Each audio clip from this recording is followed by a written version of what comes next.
I would like to begin with a friendly reaction to yesterday's Badiou paper, this problem of negation, the three types of negation he listed. I would like to, I cannot propose such a precise formalization, but I will just try to, as an introduction, to give you a brief idea what negation of negation means through a couple of examples in Hegel. Let me first tell you, but we will talk about all of this much more later today, that we approach the crucial question at the end when someone, sorry I forgot who, I think it was a woman's voice, I was tired, half asleep there, asked Badiou towards the very end about the problem of identity, what happens with identity and so on. And then there we would have approached Hegel. In what sense is every identity already a redoubled negation? Because that's Hegel's point. I mean, if you read, for example, Hegel's logic, he doesn't begin by identity. He begins by being, nothing to do with identity. Identity, as you may have noticed, it occurs at the beginning of the logic of essence. It's already what Hegel calls reflexive determination. That is to say, a mode of self-relating. When you say A is A, this already presupposes kind of a self-reflected identity. Hegel even uses, I quote it often, a wonderfully simple example which also includes a kind of logical temporality, trying to demonstrate that in what simple sense identity is the highest form of contradiction. He plays on the tension between form and content. He says, let us say you say a rose or a table is, then you expect some determination, a predicate. But you are doubly surprised when you get the same thing. A rose is a rose. And his point is that that identity functions as a void, in the sense that identity means, in this sense, it's a reflexive determination. You are not just a series of your properties. You are that X, that void, you know. You are you means you cannot be reduced to your color, this, that, and so on and so on. In this sense, identity is already a redoubling of the thing. And to go a step further, identity always for Hegel involves basically, as Badiou hinted very nicely yesterday, a signifier. It's only a signifier which gives you identity. In what sense can this be understood? Oh, let's speculate a little bit. I appreciate good enemies, intelligent philosophers. Now I forgot his name, it's not Plantinga. Another very good of the modern Catholic philosophers make a wonderfully simple point which I claim is profoundly Hegelian. His claim is that there are no objects in nature. Objects begin only with living beings. In what sense? Now, you will tell me, of course there are objects here. This is a glass, this is a table, and so on and so on. But if you abstract from us perceiving this table as a table, what right do you have, for example, to say, this is a table, and for example, not to include this glass into the table? You will say, okay, the table holds together. But then, okay, in what sense is the table a unity? Why can't you also say this piece of wood, that metal part, you know, what you count as one is not grounded in nature. It's totally arbitrary. This table has no identity in itself. It's totally arbitrary if you say a table, if you say no, this is not one object, it's two. The first moment of identity, which is why for Hegel, life already involves a minimum of self-reflexivity, is life. And it's something very mysterious in life. I agree here with, I think I mentioned her yesterday, that wonderful, okay, she has good and bad sides. The bad side for me is that she is part of that Gaia mythology. Gaia, Earth as an organism. Lin, do I pronounce it correctly? Margulis, I'm never sure. Margulis, yeah, probably, sorry. I was, one of the focuses of her work are cells. Cell, as for her, cell is more elementary prior to animals, plants, and so on. The mystery of the cell is that there must be a minimum of self-reflection in the sense of how is it that through stupid natural interaction a border emerges. There you can really say, cell means the minimal distinction between inside and outside. Like that. That's inside, that's outside. For a cell, which is the minimal form, again, of living organism, there you can draw the line. The moment you have life, but life presupposes this kind of a minimum of self-relation, which means you relate to others, but relating to others... Sorry, yes? Well, then right away there's the problem of the virus, because the virus has all its functions, but only dependent on its relationship to another being. Yeah, but I think you can solve this because, for example, even if a child, and I think this, I totally agree, sorry, is the lady here yesterday who asked you the question of what about a child being... No. That's good, because I totally disagree with her. I think, believe me, I have to. Child is for me on the side of disaster, catastrophe, not event. What I mean is that I like those theories which are now very fashionable. I mean fashionable not in the bad sense, but in biology, to see a child in a womb before birth, fetus, not as some kind of, organic blah blah, but as a terrorizing intruder, and to explain the placenta as a defense mechanism, so that they don't kill each other. That it's a terrifying shock. It's nothing natural, child, and so on, no? Here I agree, at least here, if you are a feminist, give a proper due to Lacanians. Lacan's big motive is that woman is not mother at her most fundamental. That, as Lacan puts it somewhere so beautifully, behind every mother there is a Medea, who slaughters her children. That's true. So my answer to you would have been, even if it's the most intense virus, or the child, you can draw the line the moment you can show how the fetus, the child, relation to other is mediated by self-relation. Like, you contact the environment because you relate to yourself. Relate to yourself means, my body tells me I need food, this is why that, like relating, to put it precisely in these Hegelian speculative terms, when Hegel says relation to otherness is always self-relation, the living organism is the basic element here. So, what I'm saying is that, in this sense, for Hegel, again, identity is a category of reflection, in the sense that it's not the most simple thing. You can talk about an identity only when you have the one, but the one as that, how to put it, unifying feature, which cannot be reduced to properties. And already in Hegel you find this, where is negativity here? Double negation. For Hegel, this oneness, it's the function of the name, either concept or proper name, we will not go into that now, I know it's a crucial difference, to designate that oneness. You say, okay, this may be this, that, and so on, rounded, but basically it's a table.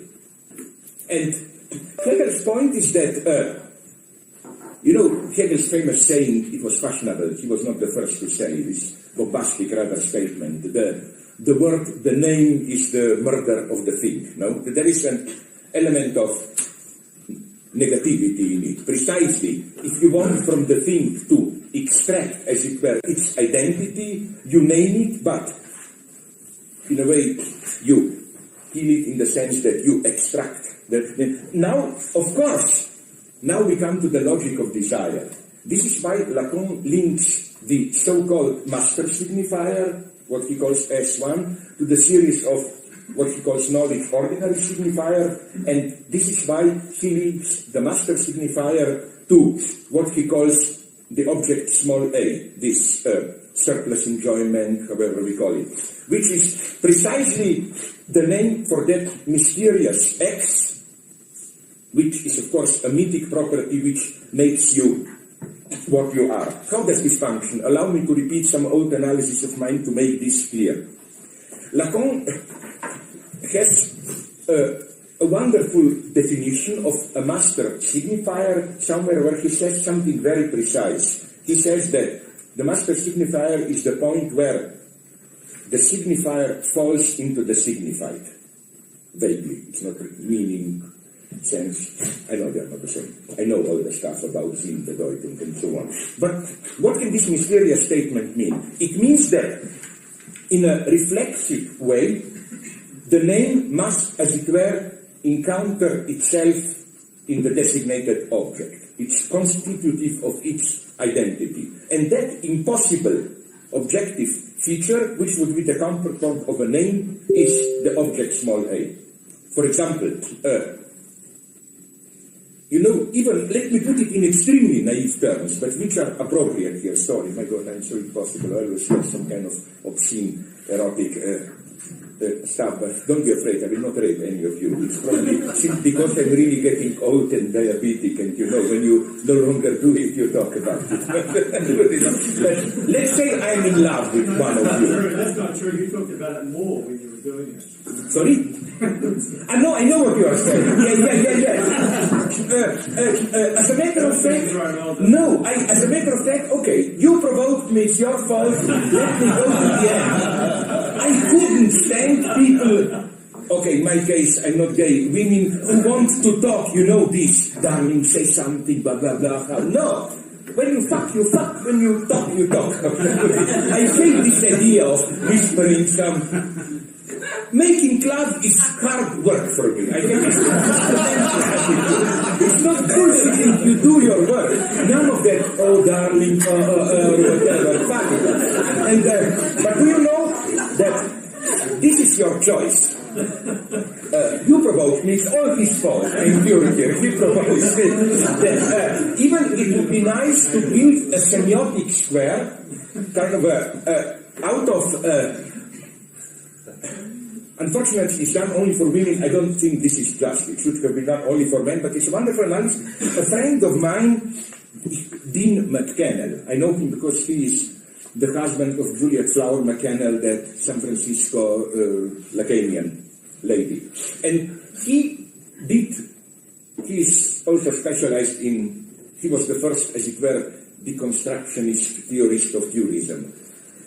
And a part of this, he's slightly weird guy, he did a very serious analysis with all the data of the expression on women's faces while they are screwed, by their doing it in hardcore pornography. He wasn't interested in the dirty things, what goes on down, and he discovered something very precise that, as we all know, that it has nothing to do with any spontaneity. It's strictly codified.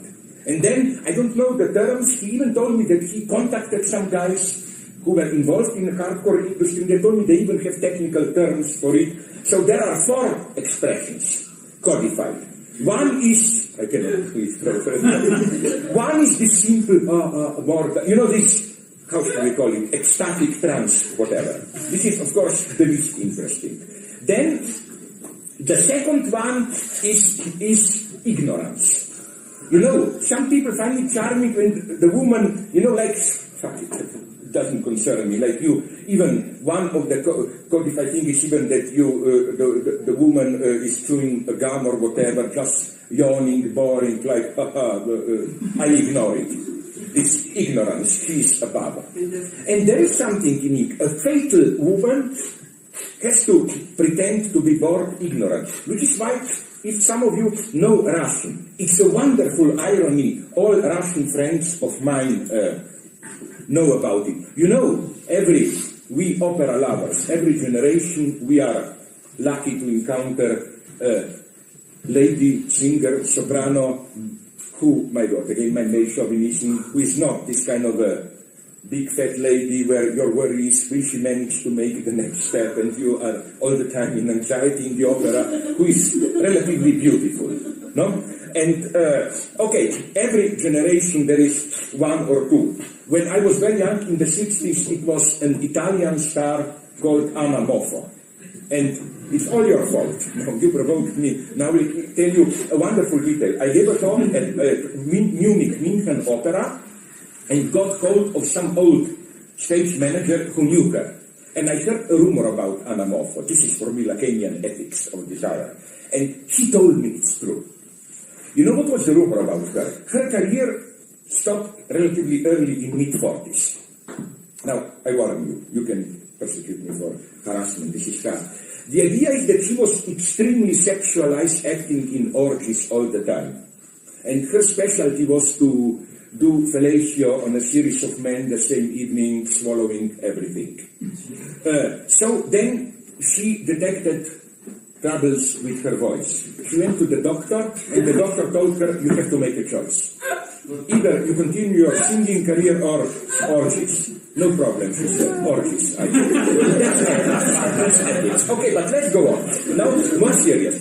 The most beautiful considered today, one of these is the Russian, the dark one, Anna Netrebko. Now, it's a wonderful irony if you know a little bit Russian. Netrebko means she doesn't need it. Trebat is even, for example, in our Balkan territory, at least means we have potrebna kot Sahara vode, which means she needs it like Sahara needs water. This is the extremely very chauvinist, vulgar. So it's a wonderful way, the fatal beauty, but to have it in the name inscribed, fuck off, I don't need you, and so on, no? So again, that's the second position. The third position, and there is what I would have called in Habermasian terms instrumental activity. This, you know, this usually the lips clench like, my God, it's hard work.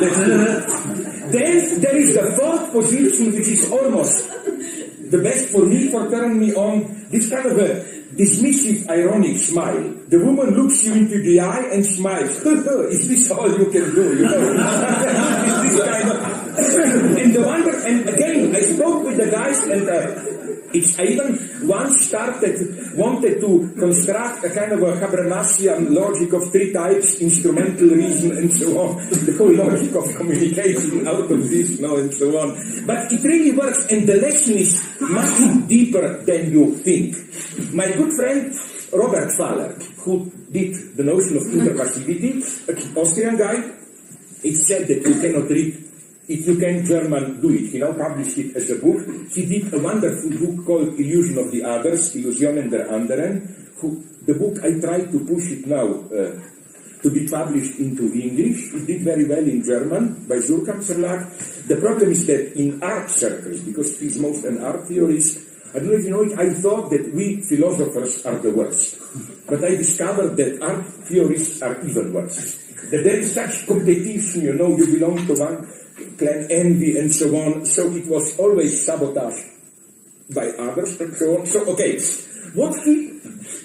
he has a very nice idea that the things that we do as a transgression, sex, you get drunk, you swear, and so on, it's not that out of custom you behave properly, but then when you can no longer control yourself, you explode.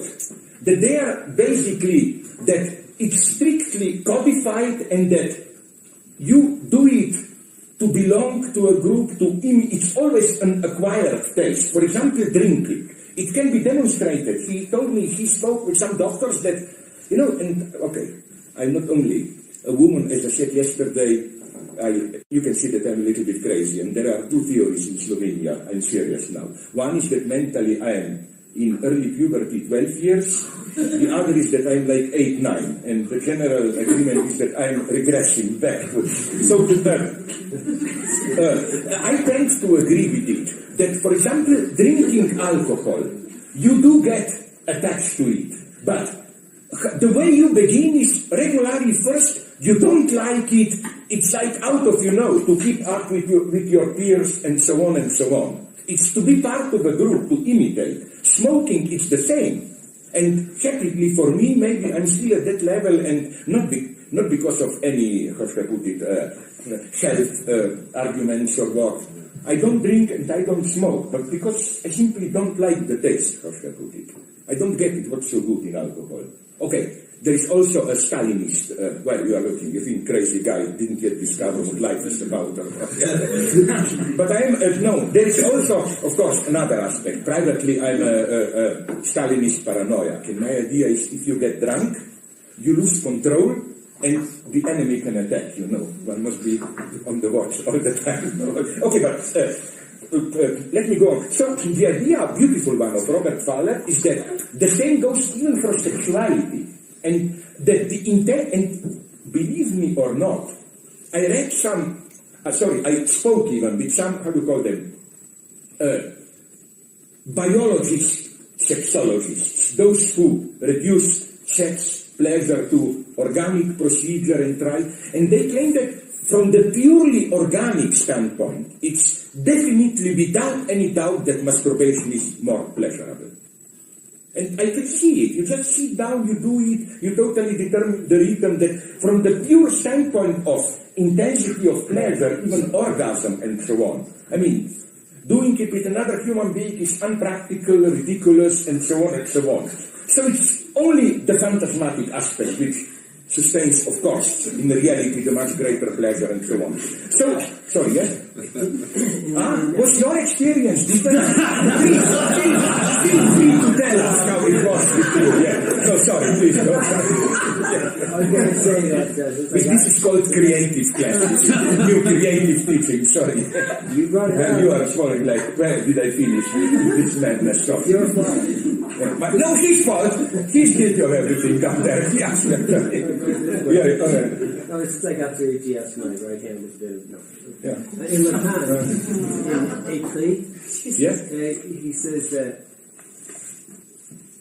he found it with his patients that even when they were having sex with their partners that they loved, they were still fantasizing about somebody else or something else. Yeah, absolutely. That's the basic thing. And Yeah. that was almost impossible. So I mean, even the sex act itself becomes masturbatory.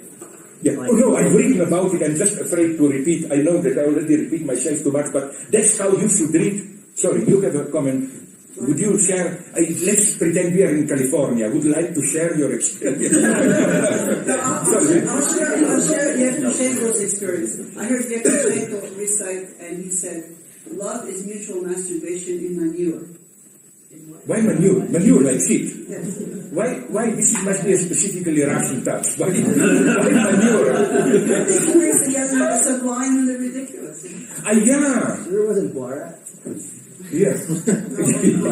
No. What I wanted to say is that this is, but again, that's elementary. This is what Lacan means with there is no sexual relationship. That it's never you and your partner alone. There has been a mediation of fantasy. It's almost never, I will explain immediately, it's almost never just you and the partner. It's the way you fantasize. But for Lacan, in this sense, that's my old joke, if we understand usually masturbation as sex with an imagined partner, you masturbate but you imagine doing it with another, then real sex is masturbation with a real partner. That is to say, the structure is that of a masturbation. The real partner is the one you dream about, and so on, which incidentally explains nicely the experience which I hope you also had. I had it often, that it's horrible. I'm sincere now here, but it's nothing disgustingly intimate, so I can tell you. In the middle of sexual act, doesn't it happen to you that you somehow, how should I put it, I hope not too often, you simply disconnect. You lose contact, you start to observe yourself objectively, and you like, what am I doing, this stupid gesture? Like, you disconnect. That's where you disconnect from your fantasy. You are back into the stupid, thrown into the stupid reality. So what this But Lacan's point here, that's important, is not here. Lacan and me with him, we are nonetheless more romantic for love. I claim that in authentic love, it's not only that. In authentic love, you reach to the other. Authentic love is not merely, or to put it in more romantic. So I don't agree with those like that Chicago girl, how is she called, Laura Kipnis, who wrote a book against love, claiming love is, and it's fashionable in some radical circles to claim that love plays the same role as procreation in standard Catholic doctrine. In standard Catholicism, it was sex is illicit if it doesn't at least ultimately lead towards procreation. She claims today's censorship is just displaced. It's love doesn't, sex should be is fully legitimate only if it is an expression of love and so on and so on. Well, I don't think that. If you don't hurt anyone, why not have it an occasional whatever you want? I cannot do it. I'm a very old-fashioned romantic. But what I want to say is that when Lacan speaks about this, reaching out to the real other and so on, Lacan is here very, very romantic. He is as far as possible from this, how should I put it, cynical pseudo-psychoanalytic view that what we really want is only the brutal raw sex, but we just sublimate it with all these complicated fantasies. No, for Lacan it's the opposite. It's the brutal raw sex which is not material enough. Because you don't really relate to other, you basically just stage your fantasies and so on and so on. It's very difficult to really accept the other, not just somebody who, how should I put it, who fits your fantasy. And for Lacan, and I agree with here, that's love. Love for Lacan, there is a big change here in Lacan. All good interpreters know. Somewhere till the early 60s, Lacan reduced love to an imaginary narcissistic illusion. All this shit, in loving the others, you really love yourself in the other, love. And then Lacan played on imaginary love versus desire. Desire is the authentic thing. But later, Lacan changed the view, claiming that in love is, as he puts it very nicely, love is the way the real of drive descends or gets into the symbolic order. So what you quoted about that in real sexual act we fantasize and so on, this is not, again, for Lacan, this is not all sex, this is not love. He doesn't devalue love. You know which example I use in one of my books? If you saw the movie, you will immediately get it. Why also, Lacan says first that, especially he specifies for him, this is typical male sexuality, phallic masturbatory jouissance. But for woman, it's more jouissance of the other. And don't confuse this with a false version of Lacan, when some people think that Lacan's point is this, that women have some mystical outside language experience. No, there is a movie which makes this point perfectly, or even a couple of movies. Did you see, for example, Bergman's Persona, which I don't like, I prefer silence. But do you remember, I think some 20 minutes into the movie, B.B. Anderson is telling to the one who is there, who is still silent, reports on some small orgy on the beach years ago. Bergman was wise enough not to include any flashbacks, and it's an extremely erotic scene. This would be jouissance of the other. Talking about it gives you basically more pleasure almost than the thing itself. You know which movie works this way? You have very nicely this content. Did you see, he's a little bit too pretentious. I don't like it too much, but sometimes he's not totally stupid.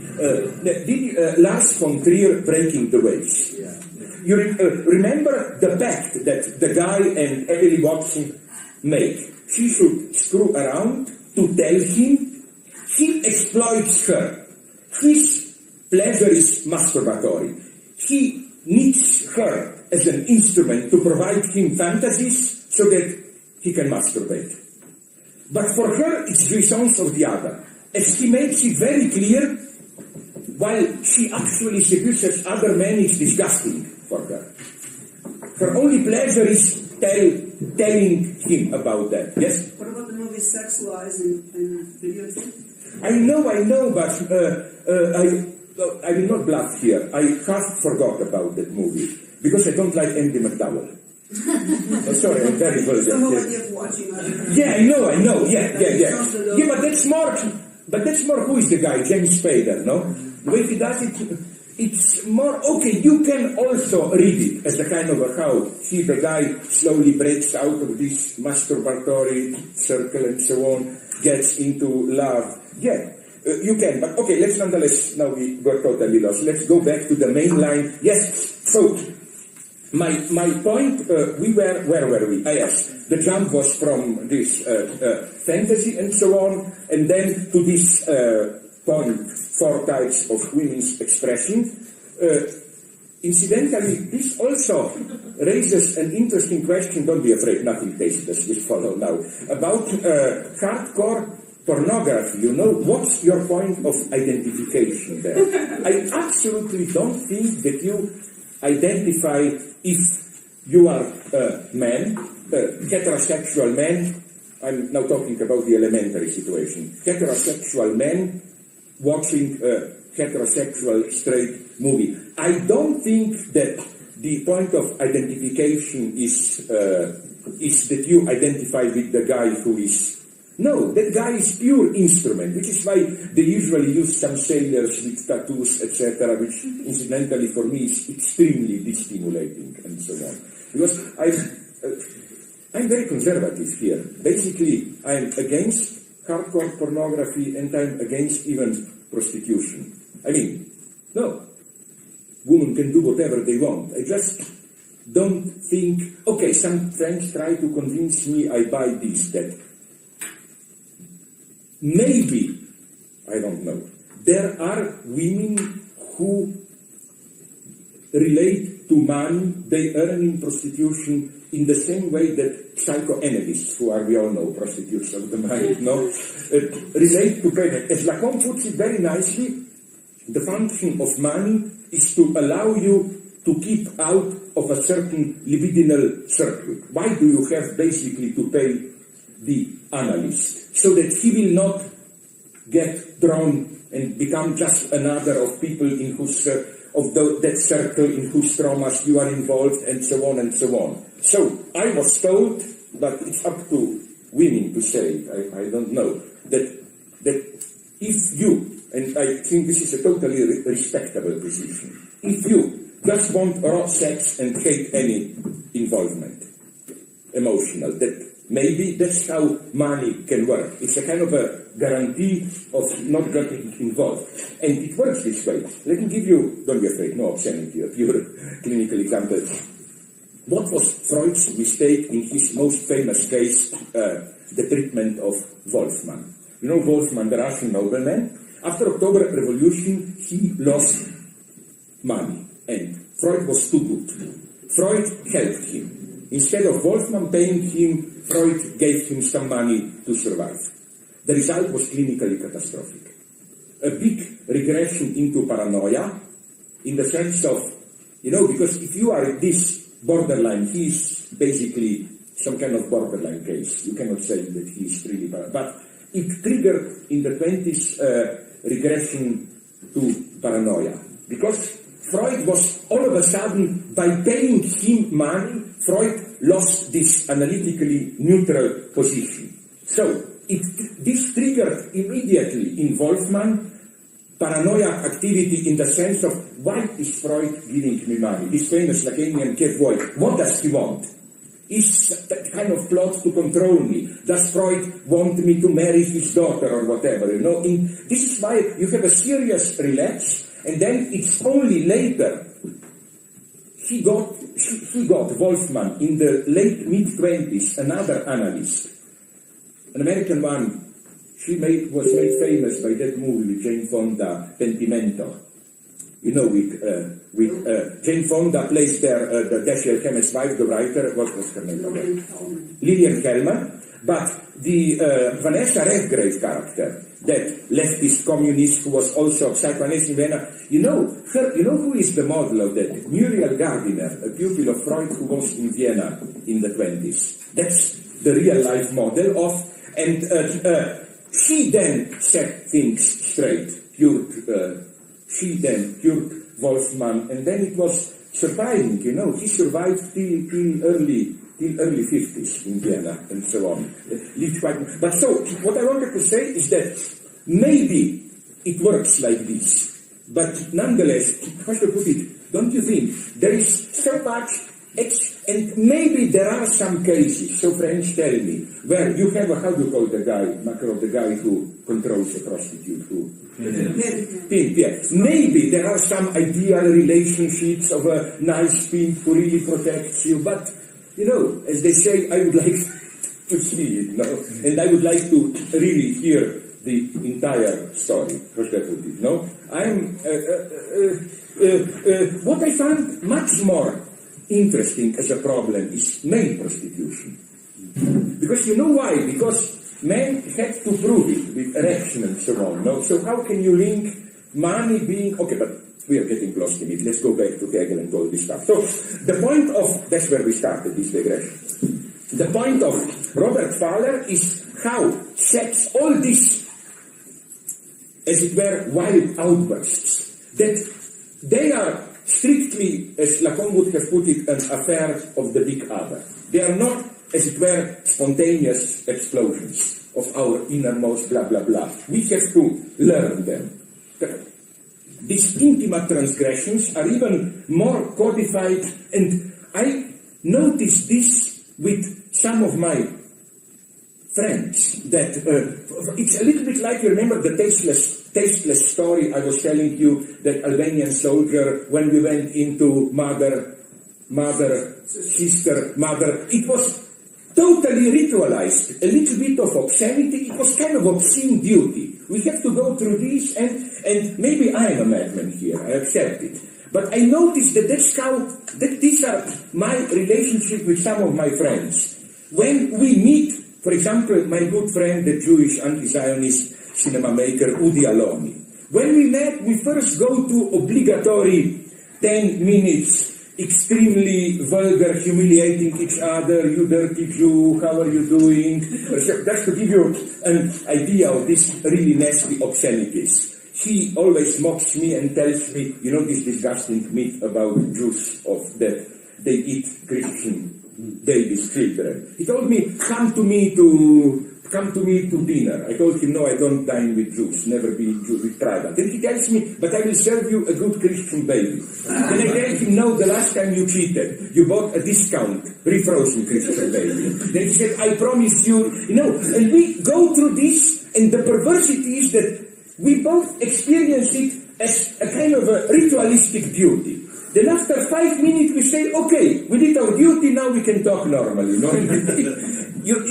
This is what Lacan means, the role of the big other and so on, the unconscious is outside. If there is a thing Lacan is radically opposed to, it is precisely this idea that your desires or whatever are, how to put it, deep within you. Okay, let's now nonetheless go back to the main line, negativity and all that. Where were we? With this self-negation, I guess, how the signifier falls into the signified. It is, the way I explained it, in the sense that, okay, let me take a simple example. Anti-Semitism. When I developed this in some of my early books, maybe you know the joke if you read my book, but it's now half forgotten, but it's sad because I think it's much better than some of my books which are still in print around, carrying with the negative. I take there the example of, precisely, of anti-Semitism in the sense of what makes you anti-Semitic.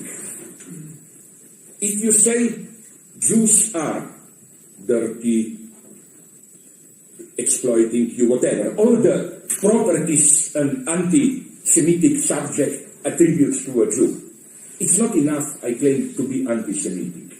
You must turn it around.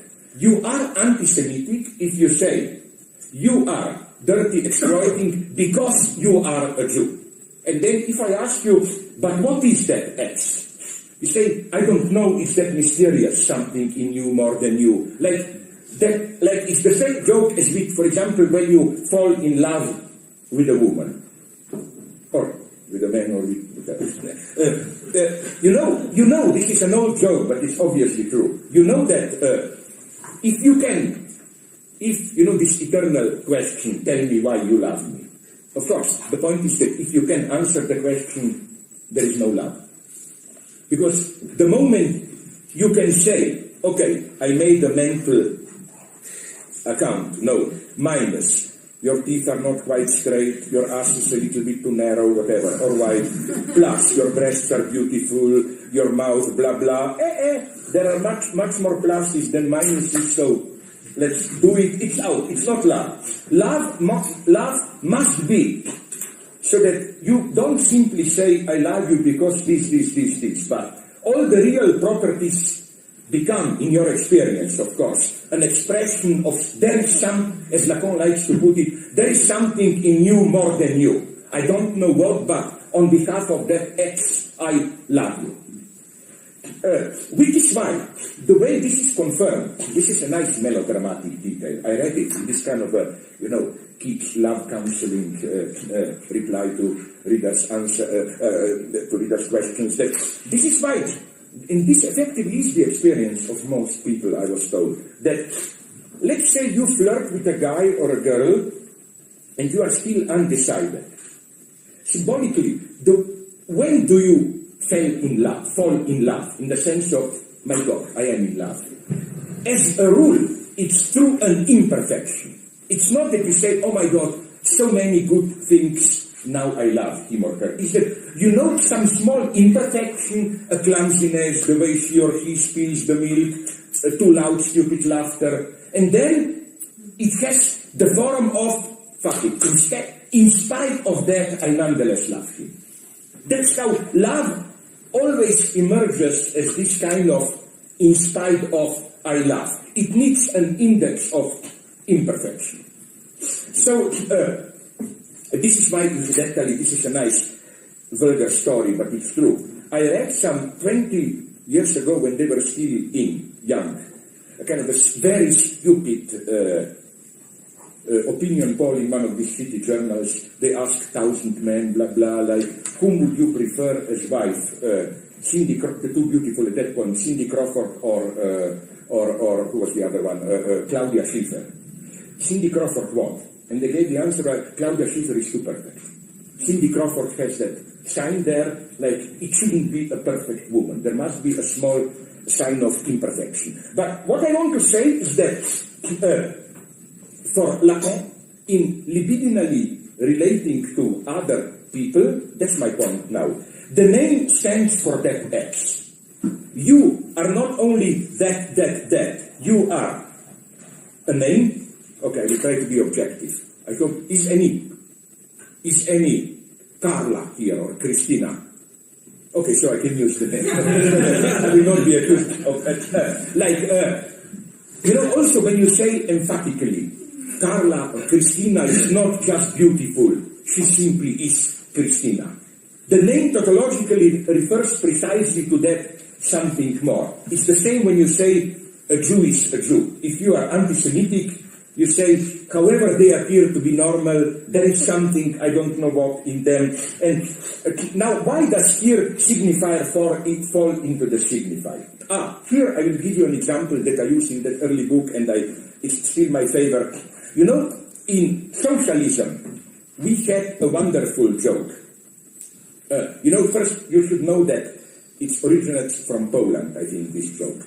Do you know that, you must know that, maybe know that, part of the official communist ideology was that new socialist society is the synthesis of all that was the best in the entire history. So the joke went like this. Communism, socialism takes from tribal, primitive societies, primitivism, it takes from ancient antique societies slavery, it takes from medieval society feudal domination, it takes from capitalism exploitation, and it takes from socialism the name. But you see the point. The name must be included into the series. And I claim exactly the same goes for anti-Semitism. It's clear that the figure of the Jew in anti-Semitism is a kind of a impossible stand-in for class struggle. This is elementary Marxist, but I agree with the analysis. Why? Because if you look closely at the features attributed to the Jew, they are totally inconsistent.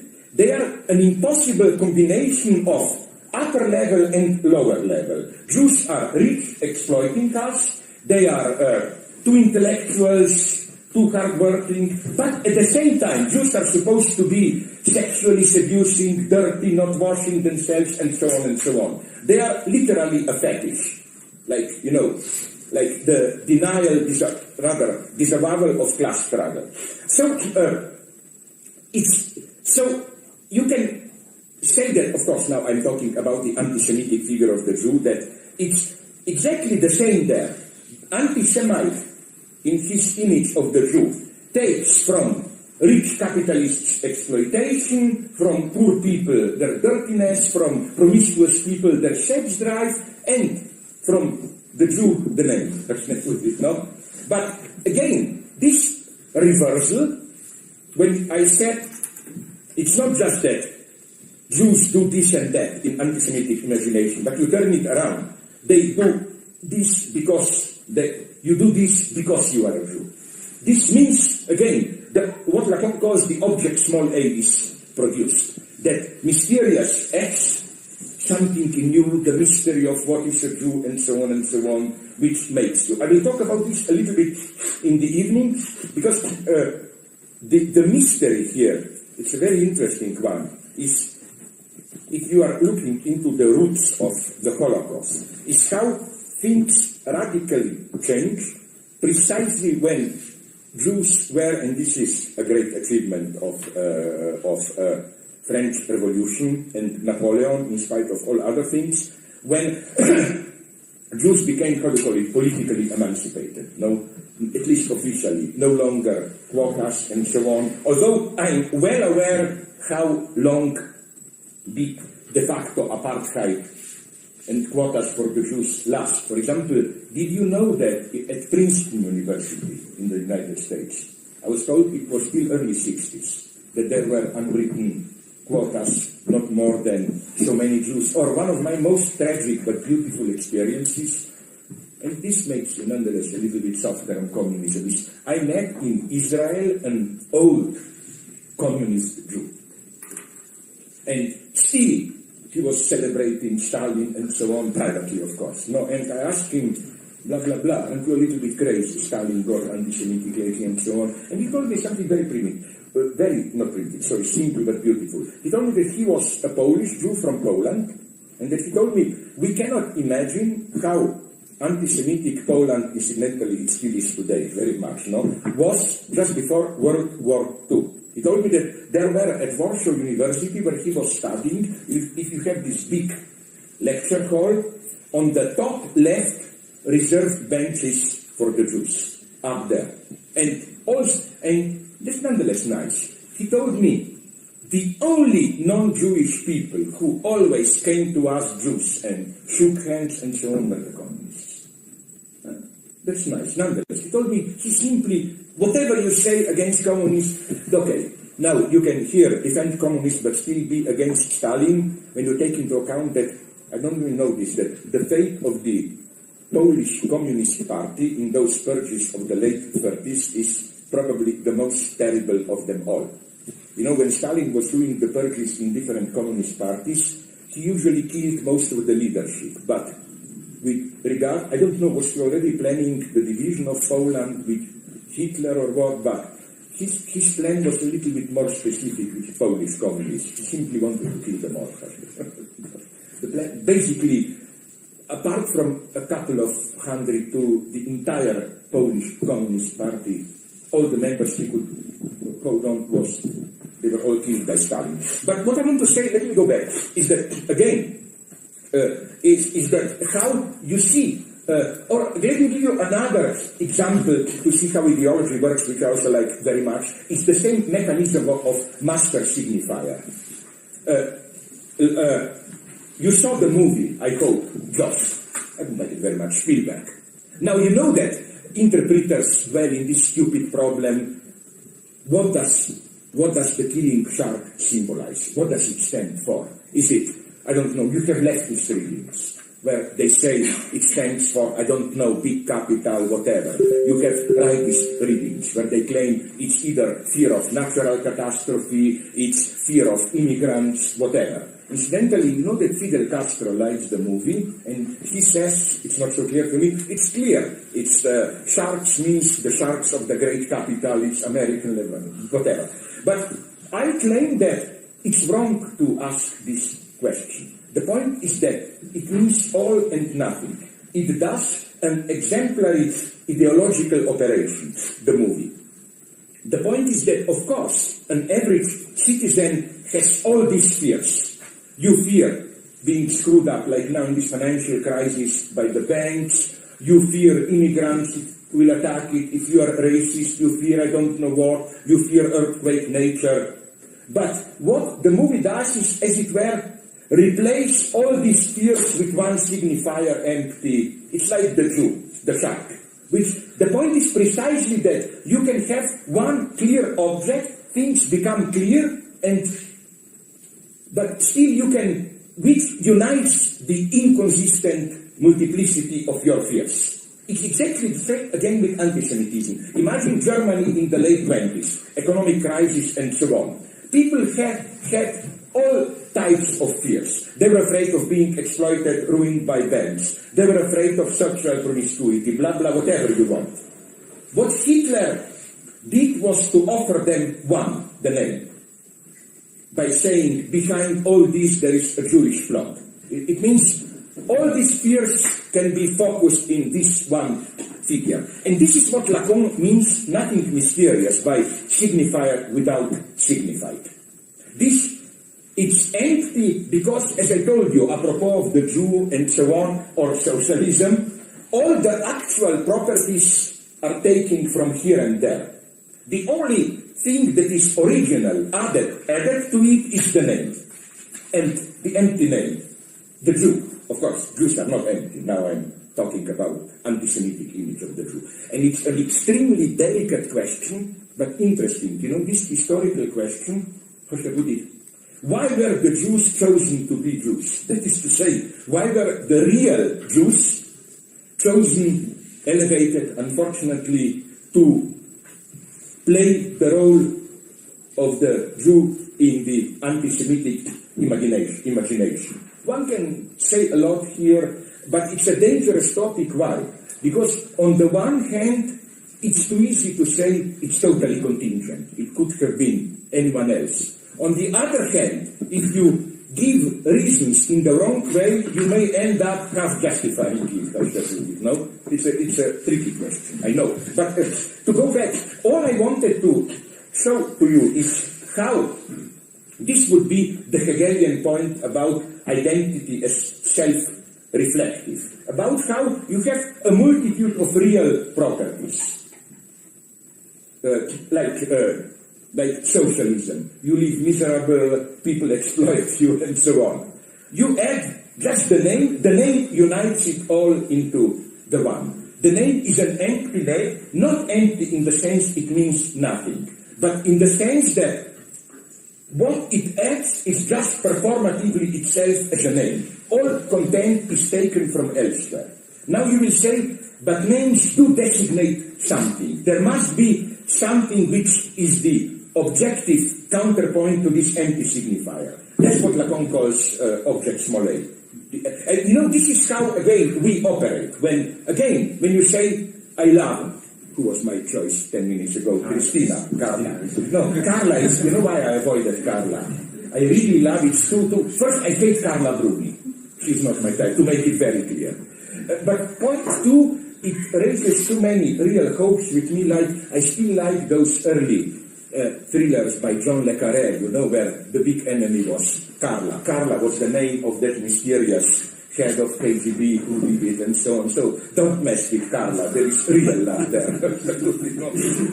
But that, what I mean is that, you know, when you say this pathetically, Carla is Carla, it means it's not just the bunch of properties, it's the one, as it were. And in this sense, we have here, if you want, a negation of negation.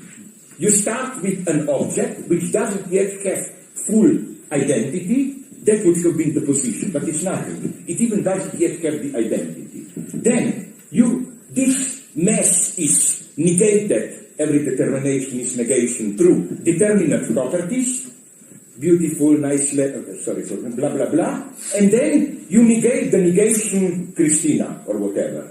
You add a name. The name, in this sense, signifier, the name falls into the signified. In this sense, for Hegel, for example, the identity is a reflective category. Now, I'm sorry, we don't have time to go into this because many critics have noted, and this is a serious debate in Hegel studies.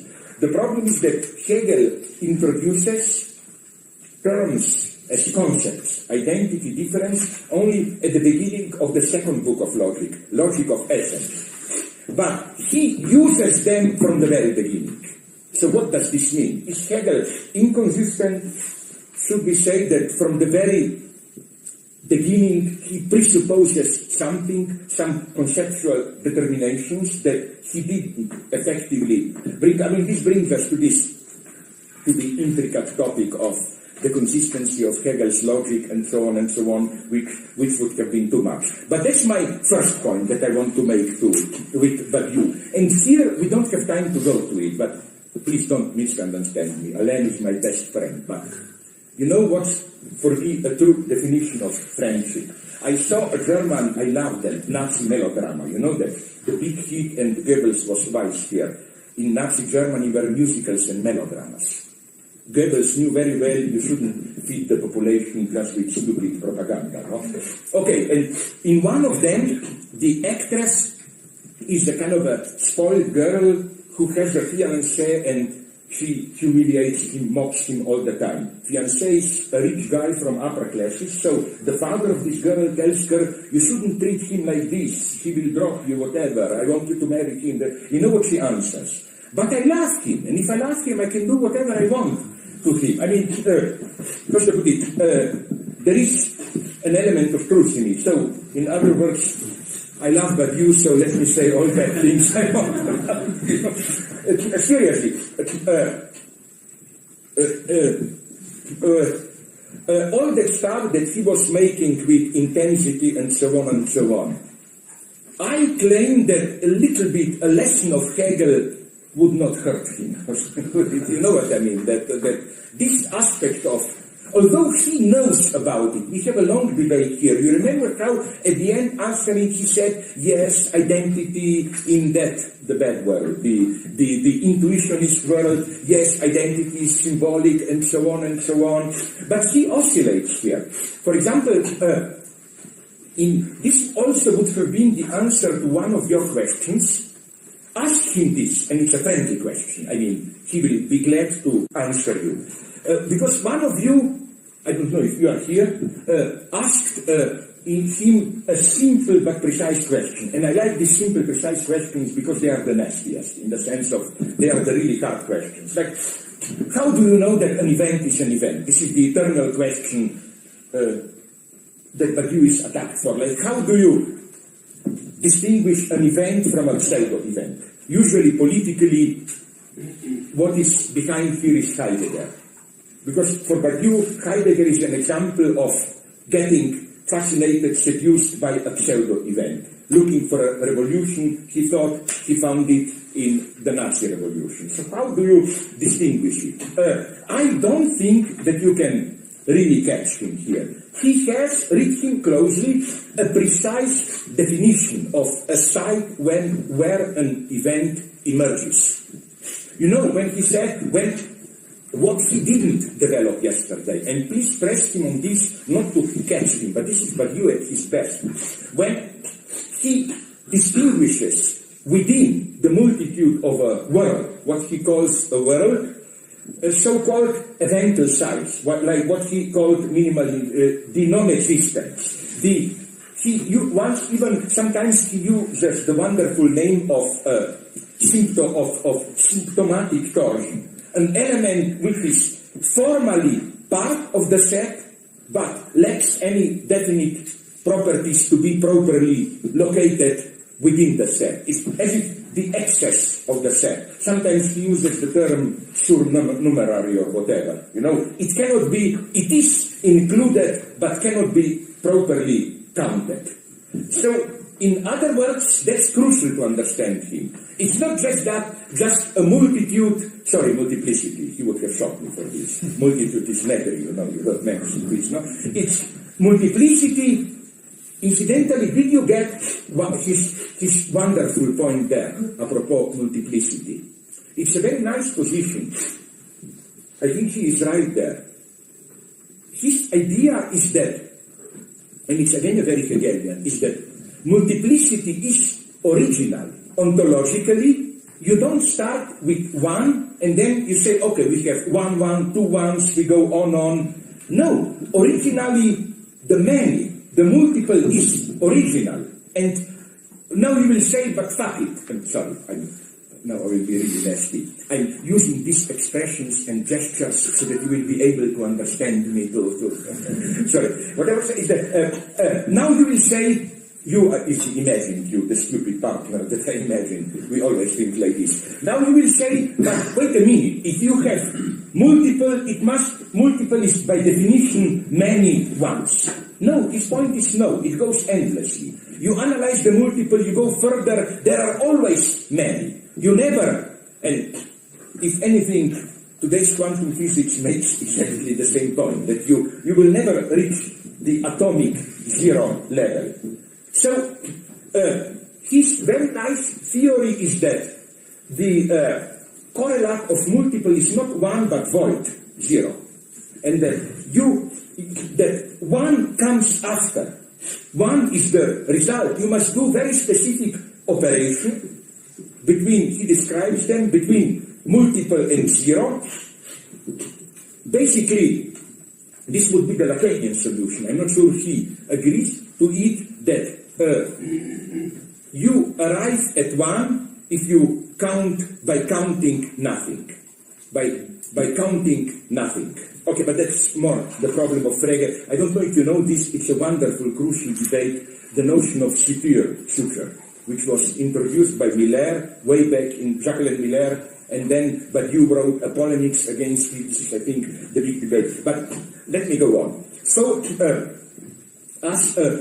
again, I don't think that this reproach holds, because the way to distinguish pseudo-event from event is precisely how they relate to this point of symptomal torsion, point of inconsistency. That's the first ontological premise, which he sometimes elaborates, maybe not enough, is that every totality has its symptomal point. And this can be put wonderfully in Lacanian notions. It means what? It means that every structure is self-reflexive, which means that let's take a classification.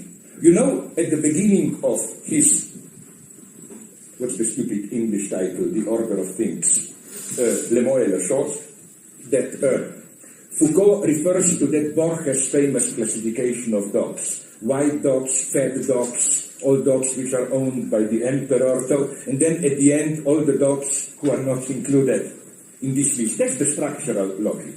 That you, how to put it, there must be a stand-in within a structure of what is not included in the structure. You must have this minimal reflexivity. Now you will tell me, this is high theory, what does it mean? I will give you a nasty example, which I use sometimes in my work, from Marxism itself. I claim that what is called Asiatic mode of production is such an empty, reflexive sign. That is to say, it is clear if you read Marx really closely, in detail. It is clear that what really fits his conceptual scheme are the standard, well-known, how do you call it, pre-class societies, tribal whatever, slavery, feudalism, capitalism, and whatever shit comes after, who knows, no? But then, of course, Marx has specific ideas, despotism and so on. But if you look closely at it, what he calls Asiatic mode of production is basically a container where he throws practically everything which doesn't fit any of the others. You know, like everything goes there. From ancient China to Egypt to ancient Inca and so on, Latin American empire. So you see the paradox. This is a term which appears to refer to something positive, but it's really just a negative container. The only, ultimately, all this wealth of determinations, yes, ancient Chinese empire, Hindu, whatever, shouldn't deceive you. It's basically just a negative container. And this would have been then the symptomal, this excessive symptomal point. So I think that the reproach, and I'm not here dropping my topic, because this is how Hegel's logic works. This is Hegelian reflexivity. The way Badiou, I think, can answer triumphantly this reproach. But how do you know, let's be concrete, for example, how do you know that why October Revolution was an event, if it was? For me it was. I give you freedom of choice. But I you know that wonderful aggressive statement of Lenin, where some guy protested, oh, can I have the freedom of choice to say what I want? You know what Lenin answers? I definitely give you the freedom of choice to say the stupidities you want to say. But then I take to myself a freedom of choice to shoot you for what you are saying. Okay, sorry, let me go on. So, it's clearly that they relate differently to what Badiou called yesterday the inexistent. Because this, what he calls shift from inexistence to the maximum existence, happens only in an event. In Nazism, the symptomal point is just mystified cover-up. In other words, let's class struggle. At least in principle, let's forget about the shit that actually happens.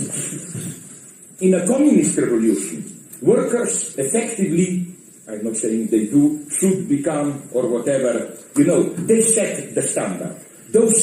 It's not that all others should be killed, because if there were all other classes, if this were to be the case, then Lenin should have begun by killing himself. No, it's clear that he was a typical, even upper middle class guy who really had no idea of real working classes. Like, the irony is that if you look at some Lenin's letters, you know that for some time he was living in Switzerland, and he was staying by some middle-class artisanal family who had a house, they rented him a room, blah, blah. And Lenin wrote enthusiastic letters to friends. Now I see I'm in contact with ordinary people, workers. Fuck him, these were no workers. This was typical, not even lower middle class, you know. But nonetheless, what I want to say is that in Nazism also confronts the same problem, class struggle.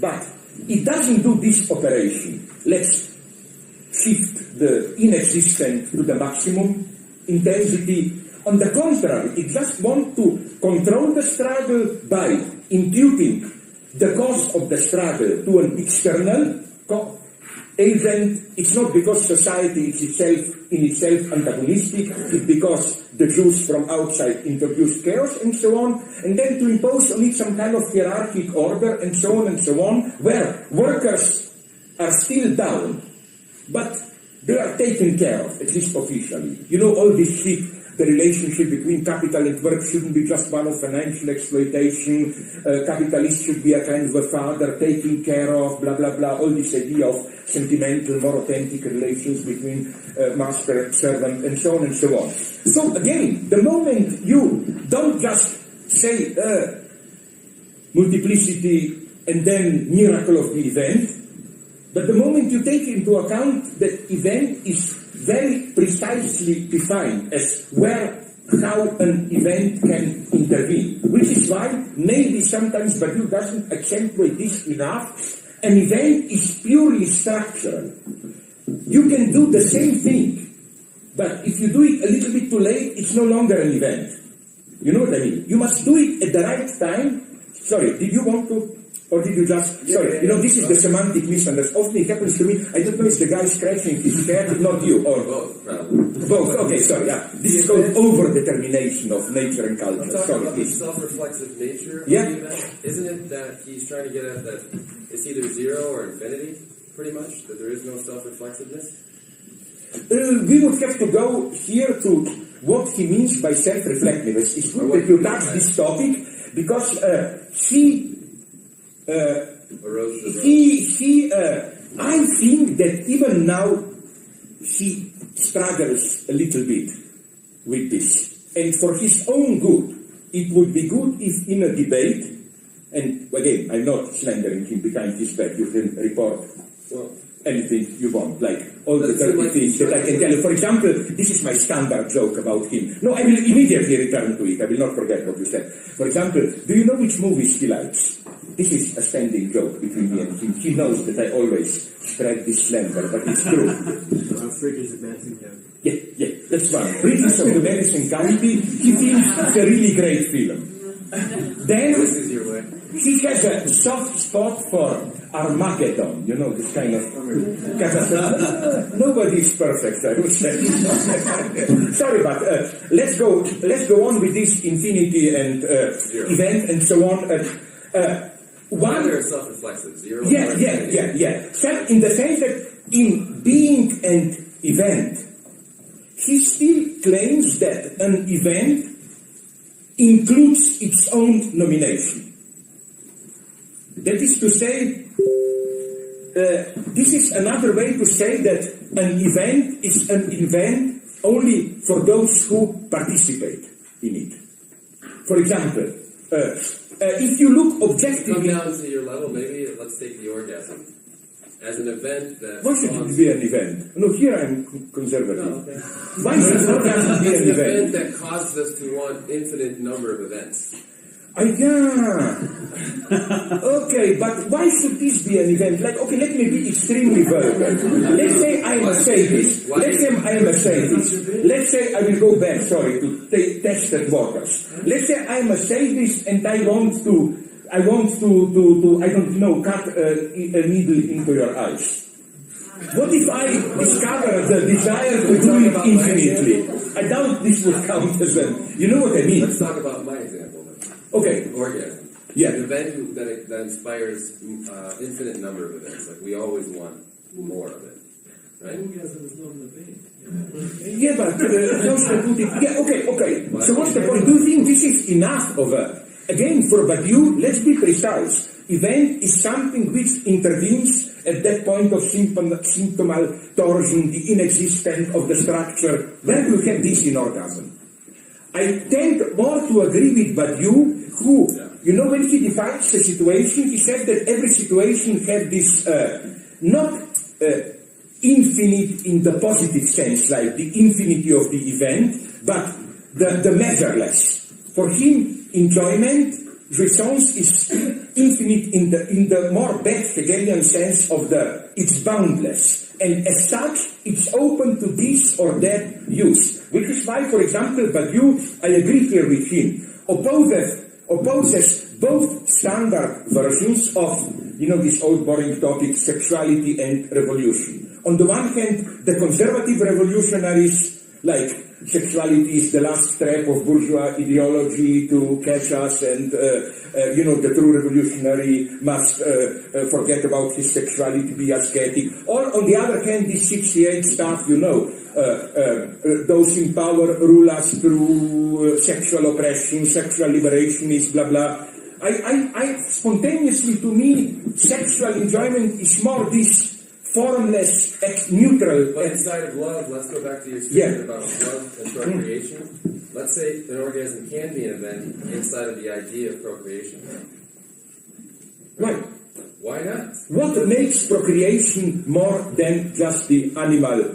Well, you were making a point about sex outside of marriage no longer being illicit, right?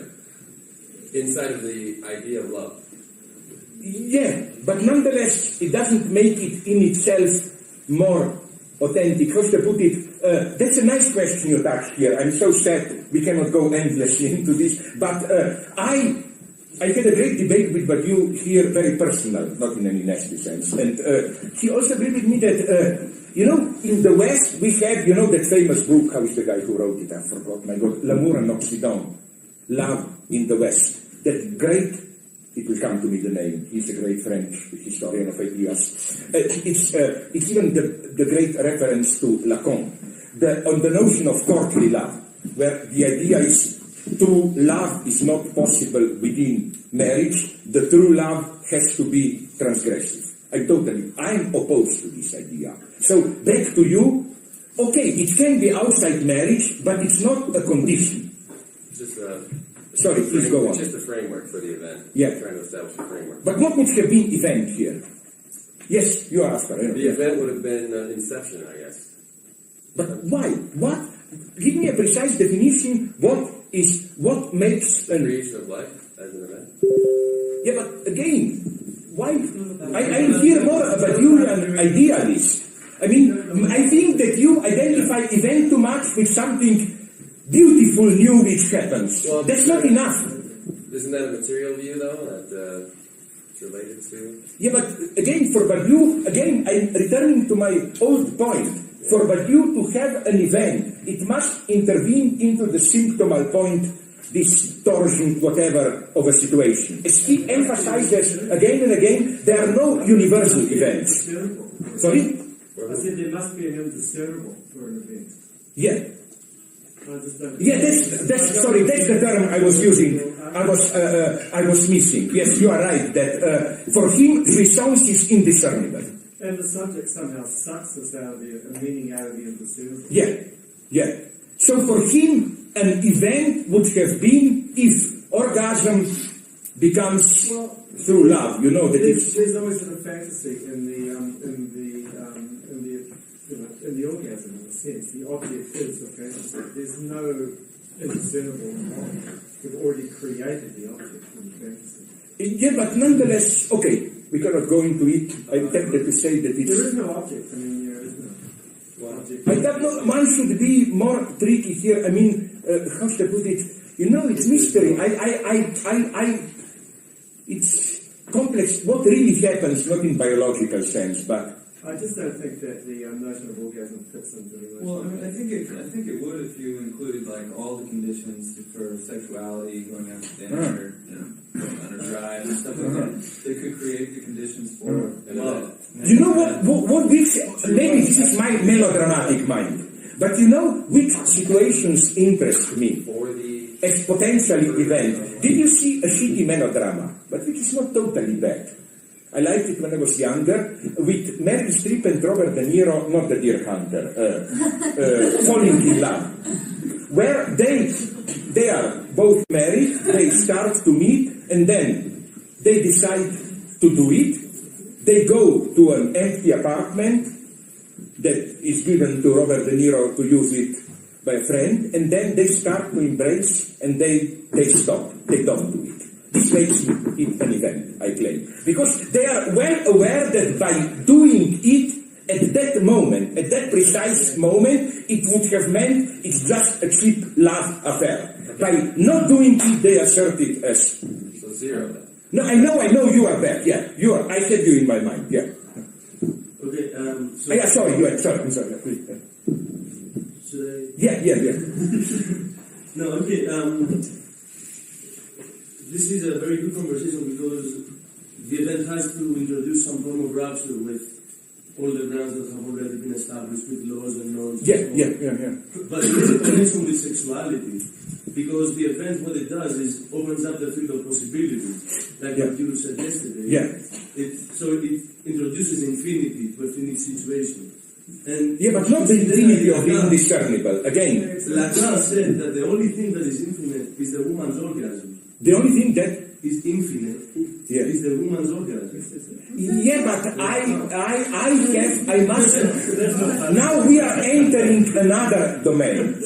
With all my admiration for Lacan's encore, his seminar 20, I claim that he oscillates there, getting dangerously close sometimes to this idea of men are fully within the symbolic order, but women not fully. There is some aspect of infinite, incredible, intense enjoyment that we men can only, this, to use that term precisely of subject supposed to know, as if woman is the subject supposed to enjoy fully. Yeah. Lacan is here much more ambiguous. I claim he, as it is always with Lacan, he cheats like crazy, but that's why I like him, because he's truly creative in the sense that he's experimenting, taking one path, going back, the next one. Okay, to simplify it very much, I claim Lacan oscillates there between the two versions of how are we to understand the so-called, we are talking now about these so-called formulas of, yes, I will give it back to you, formulas of sexuation, male, female. To put it very simply and elementary for Lacan, the male formula of sexuation is universality with an exception. You assert universality, but universality is founded in an exception. For women, it's non-all, which means no universality, but this is what people tend to forget, also no exception. Now, how do you read this? The way I read it is, the way it is usually read is, men are fully within the phallic symbolic order, their jouissance is phallic, which means already mediated by the signifier, symbolic fantasies, blah blah. Women are only partially, only a part of a woman is involved in this Oedipal symbolic castration dynamic. You also have an aspect of this unspeakable other jouissance, which is absolute, as exemplified in the mystical trance of Saint Teresa, and so on and so on. I think this is a misreading, and I think that insofar as we understand... So the danger would be you're talking about the danger of Badiou's theory here, would be the reduction to an answer, a universality, right? No, sorry, now I'm making another point. I even don't see directly the link with Badiou. Okay. The point about, I will explain. Now I have the link with Badiou. But it's more, if you want to get an idea of this phallic male position, it would have been in St. Paul, the way Badiou interprets wonderfully St. Paul, that Paulinian dialectic of law and its transgression. It is the excess transgression which grounds the law, and it's the law which grounds transgression. That would be the male dynamic, as it were. And so for me, love, the way Paul understands love, would be formally, in this purely formalized term, on the feminine side, non-all, and so on, and so on. But let me just finish the previous line, because it's important. What I'm trying to say is that the way I read it, is that if the male position is the position of within the symbolic order, but with an exception, then precisely the idea of a woman who is this absolute woman, outside language, fully enjoys in a trance, is a male fantasy. This is the ultimate male fantasy. This is not the non-all and so on. Even Lacan can be here, one can argue against Lacan through his own example, which is very unfortunate for him. Saint Teresa. Fuck him, read Saint Teresa. She was in no way outside the symbolic. She was writing like crazy. All her, you know how much she was writing. Her mystical experience, as nice analysis, I think, by Roland Barthes and others demonstrated, her mystical experience is all in her writing. Also, isn't it a St. Teresa's statue? Isn't it a Bernini statue? Yeah. It's Bernini, St. Teresa. Yeah, that's also a male fantasy, of course. Yeah.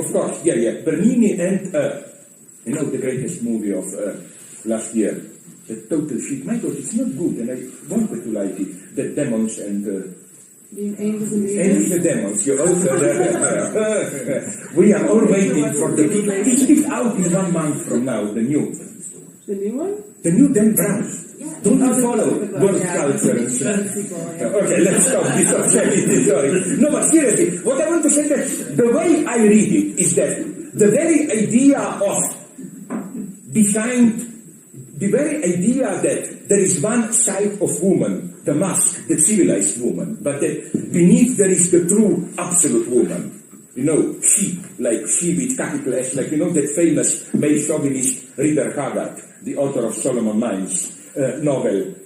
He also wrote a novel, She, where in the middle of Africa, a dark kingdom where an absolute woman. This is the male fantasy. So the way I read Lacan is that this other jouissance he is talking about, it's not outside language, but it's on the contrary fully in language. That woman is more in language than man. The fact that woman is not all in language doesn't mean part of her is out. It means she has no exception, as Lacan puts it. Non-all at the same time means there is nothing which is not in, which is outside.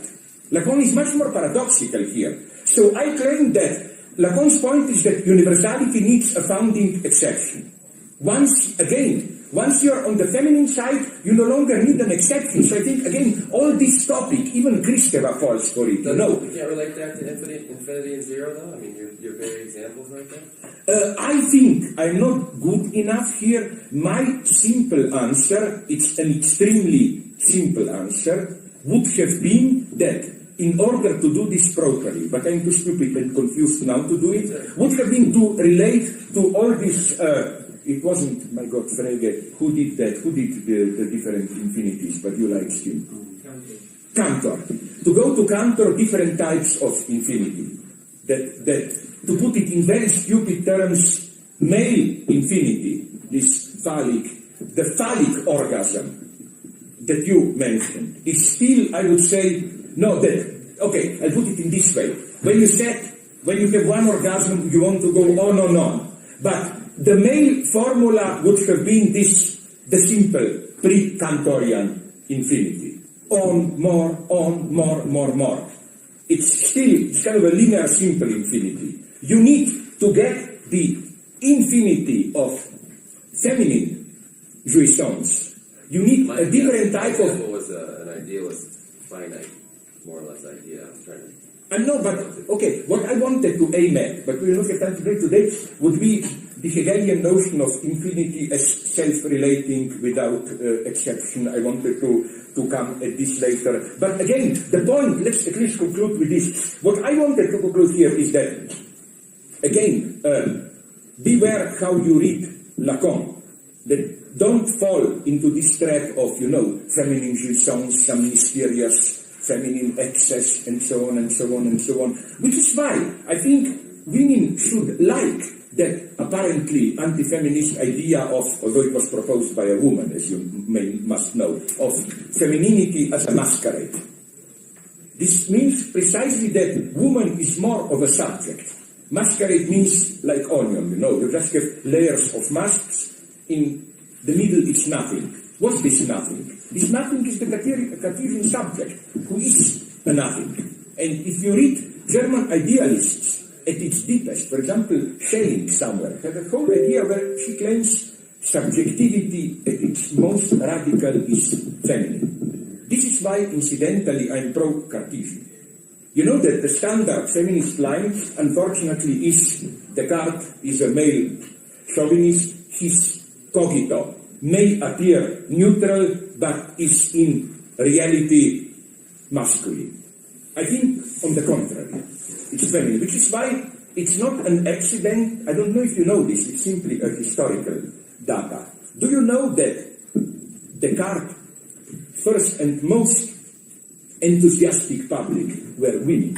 Not only the Queen Christina in Sweden, but men. Okay, but nonetheless, let's go back to point, maybe this will bring it closer to you, but you, Yvette. Okay, so again, I think you can deliver, but you can save Badiou from that standard reproach by, always remembering it's not an inherent property which makes an event an event. It's the way it intervenes into a structure. So again, in his lateral événement, being an event, he still has this theory that an event includes its nomination, which means, in another way, that an event is an event only for those who are engaged in the event. His own example is, for example, French Revolution. If you are an objective historian, you will never discover there was something, the Great French Revolution. Then you can play the game by that, how's she called, François Furet, the great liberal historian, French, whose whole point, but you knows this, is to de-eventmanize, how should put it, to un-event the French Revolution, to show it wasn't a big thing, it was just some local French confusion because blah, blah, blah, and so on. So, no, this is why Badiou is very precise here when he refers to event as a grace, miracle. But the way he understands miracle is in the Jansenist and Calvinist sense. You know how? You know that it's a very beautiful theory of a miracle where they claim miracle doesn't violate the laws of nature. Miracle appears as a miracle only to those who believe in it. Miracle is not something that you can convince, like, you don't believe, I do, okay, I will show you a miracle, I can stand on my feet and jump up 20 meters. No, miracle is, and in this same sense, there are no neutral events. Events are events only for the engaged. But let me go on. The problem, and then you can counterfire. I just want to, where you should but you showed me, for you, that famous image of balls hanging, no? It's not famous, but yeah. Okay, but you should maybe do a little bit of this procedure to Badiou for his own good, no? Squish his balls at this. So later in his logic of the world, he drops this. He no longer claims that an event includes its own nomination. He now, on the one hand, tends more and more to emphasize a gap between an event and its nomination. An event is something that just explodes, and then, for example, in examples of Christianity, Christ's resurrection, it doesn't matter if it happened or not, is the event. But it became an event only through its proper nomination with Paul, not even in the Gospels, with Paul. Now, the problem here is the following one, and Badiou knows it. Is there and I claim, maybe I'm wrong, that he tends to oscillate here a little bit. Is an event already in itself an event, or does an event only retroactively through its nomination and through fidelity of its followers, what Badiou calls in these religious Marxist terms the patient work of love, where you work to inscribe the event into the order of being. Here I claim he is looking for different ways, like sometimes he sounds almost, for me, a little bit too close to deconstructionism, in the sense that an event is only a retroactive effect of its nomination. That something happens, it can be nothing. Retroactively, it becomes an event. Right. But, for example... Infinite possibility or nothing. Sorry? Infinite possibility or nothing. Yeah. There's the paradox. Yeah, but But again, if you say this, which equals 1. Yeah, then I think you get a little bit too close to this standard. That's the danger, right? Yeah, the danger, no? But sometimes he sounds, again, as if it's only denomination which literally creates the event.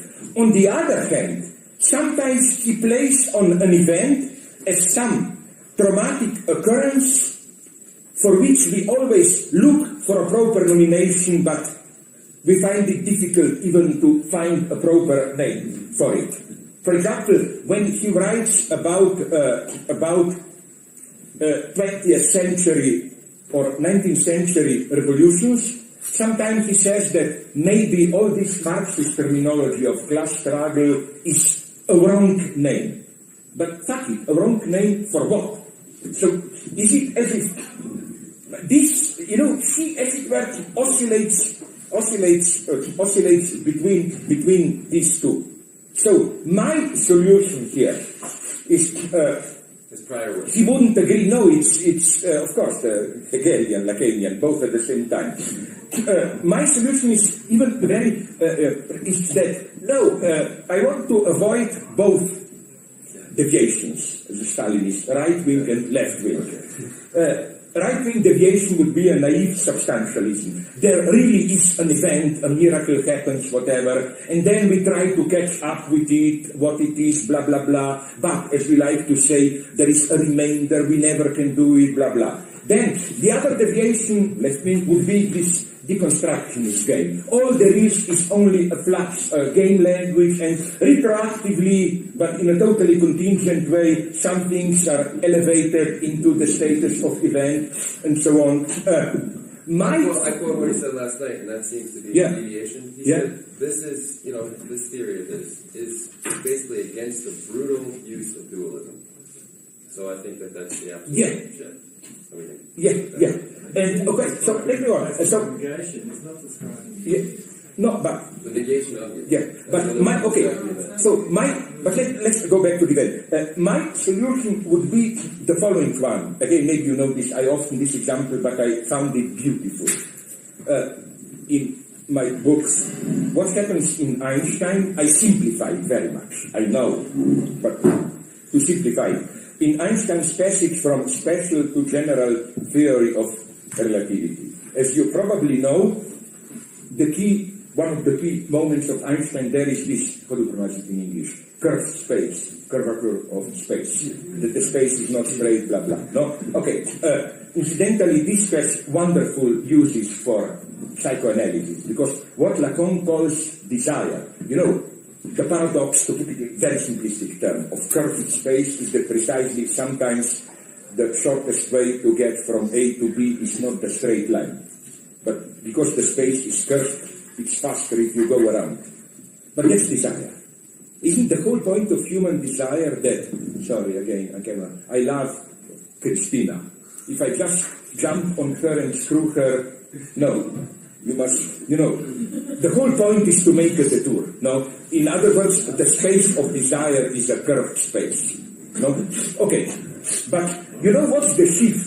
How to account for this curved space? Einstein first defines matter, in the inertia of matter, stuff, as that which curves space. To put it very simply, without matter, empty space would have been like geometrical flat. Then you put let's say it would be like this. You put some matter here and it curves the space. So that the curvature of the space is the effect of matter. But then comes the Hegelian genius, no? You know what is then Einstein's move?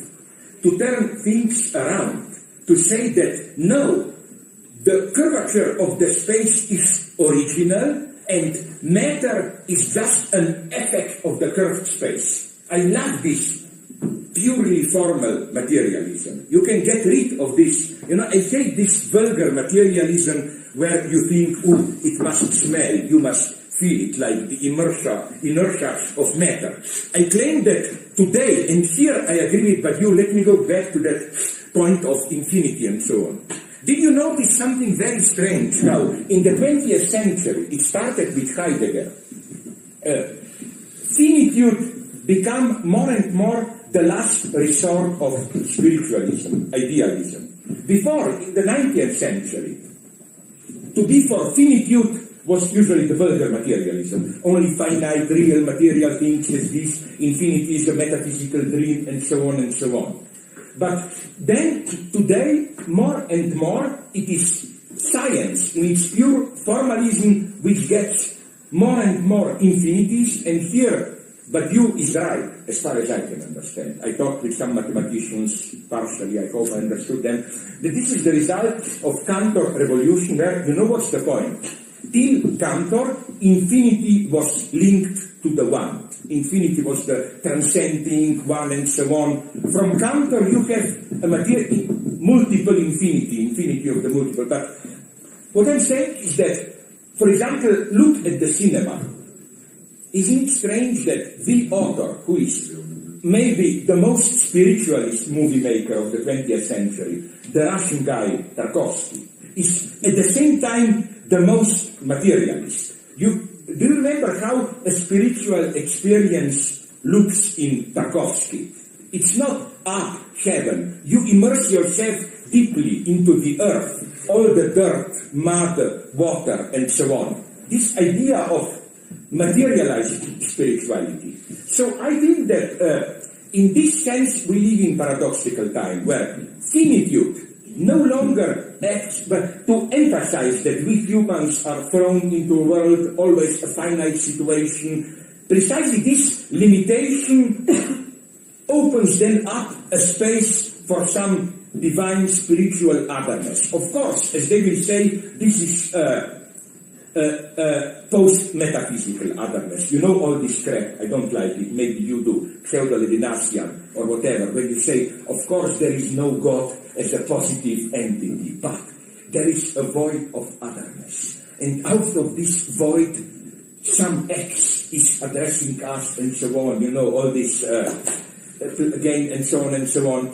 So in this sense, I totally agree with Badiou when he claimed that today, this kind of what Einstein did, this kind of that this is a very materialist move, not idealist. This idea that it's not that you need some substantial reality which curves the space, but that curved space comes first, and the inertia of matter is just some kind of illusory, imaginary perception of curved space. Now you will say I'm dreaming here. Let me conclude with, and we are back to Hegel here, because my idea, you thought I lost my thread. I often do, but this time exceptionally I didn't. We are back at Hegel. Because I think that this passage, to put it in very simplistic terms, this passage from first, a special theory of relativity, that is to say, the space is curved because of the presence of matter, to the second stage where the curvature of the space is original, is, in philosophical terms, the shift from Kant to Hegel. Kant still needs the thing in itself, which, as it were, curves the space. For Hegel, and this is the primary. And now you will say, but these are totally abstract, stupid associations. What this has to do with reality? You allow me to conclude, then you get your shitty break or whatever. Two examples, one from politics, the other from psychoanalysis. Trauma. How does Freud relate to trauma? Let's take the most classical example, although I don't see what is so dramatic about it. I would rather like to see it if it would not make me throw out. You know, Wolfman again, you know, Freud reconstructs the trauma of, at 1 year and a half or unwell, the small boy observing parents copulating a ergo. But look closely at what Freud says there. His point is not the guy was doing nice and then, oh my God, he saw his father screwing my mom, what does this mean, whatever, and he was traumatized. It's totally, read Freud. He says that when the child saw this, 1.5 years, or it doesn't matter, there was absolutely nothing traumatic about it. He simply registered it. There's nothing, neutral. It remains, but as totally latent, not even as a latent trauma, but just as some kind of a neutral trace. Then, only later, to be precise, at when, I don't know, when does it start? I think around 4, 5, 6, that children start to bother about the origin of how the children, and when they start to develop these sexual, so-called children sexual theories. At that point, being perplexed by what is sexuality, he re-traumatized this neutral experience. He elevated it as an answer. It was elevated, resuscitated as a traumatic fantasy. So you see the point. The point is, first there was, let's say, vaguely that a trauma curves the space of our mental perception. In what sense? Even in almost literal primitive sense. Let's say you have a certain straight geometric classification of space. Left, right, up, down, apples, whatever. A neutral category. Then let's say that something traumatic happens. Like, sorry for the tasteless. You saw something horrible, or you were attacked, beaten, raped, whatever, I don't know. Sorry for the tasteless idea. An apple was stuck up to your F on the 4th floor in a certain part of the city. Then, of course, this would have literally curved your space. You would probably blank, how should I put it, erase that, and it would no longer be straight. But for Freud, this is the lesson of when the so-called traumatic fact, the small boy observing the parent screwing at ergo, didn't curve his space. His mental space got curved by a totally symbolic, it means within the symbolic order, enigma of sexuality. He had blanks there, so you get my point. His space was curved, and then he mobilized the stuff, the matter of this memory as a trauma to fill in the gap. So the trauma is first a formal trauma, in the sense of the mental space is curved. Now you will say, what can this mean politically? I give you a very simple example, the one we were already talking about, anti-Semitism. Precisely, fascists are Kantians, Marxists should be Hegelians. In what sense? For fascists, clearly, the social space is symmetrical, non-curved in an ideal sense. If you have a nice Aryan or whatever, for example, Tibetan, do you know that Nazis loved Tibet? You know why? Their dream was that all the land down is already penetrated by Semitic corruption, and that you have to go up. For them, Tibet was even more than Nordic Europe, the island of not yet corrupted by Semitic decadent society. Okay, but let me go on. So here you have, the idea is then, we have a nice harmonious social edifice. Juice is the matter which intervenes and curves the space, introducing imbalance, blah, blah. For a Marxist, the social space is curved originally because of class struggle and so on, antagonism, and the Jew as the trauma comes second, as a fake, to fill it in, to fill in the curve, and so on and so on. The last conclusion to be drawn from this is that I think it's crucial to read the Lacanian notion of the real in this way. It's not a substantial real. It's not, I'm here nicely and then something terribly, it's kind of a purely formal real. It's just some inherent impossibility. It's a very dialectical Hegelian thought. It's not, I would have been fully what I am, but something prevents me an obstacle from being. No, it's I am blocked in myself, and every positive cause comes secondary, already fills in the gap of a certain inherent impossibility. What has this to do with Hegel? That's the whole point of what Hegel calls the primacy of inherent self-contradiction with regard to external opposition. For Hegel, external opposition always comes second with regard to inherent self-contradiction, and so on and so on. You know what? Let's make a break and then we go on. Katie, can you close that slide? Yeah, I'm just going to take a look at something.